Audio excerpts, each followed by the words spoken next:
atin pong salubong ay susunod na po. Ang mga kababaihan ay sasama sa Nuestra Señora de Alegria. Nandoon po siya sa high school gate. So dito lang po tayo, nasa Apo po ang Mahal na Birhen. Ang mga kalalakihan ay sasama naman sa Kristong Muling Nabuhay, nandito po sa Retiro side.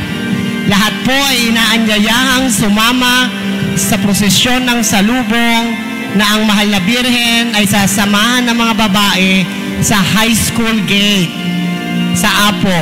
Ang mga lalaki po ay dito naman sa Retiro side. Marami pong salamat. Pakiusap po, huwag niyo pong kunin ang mga tubig. Sinabi na po kanina ni Father,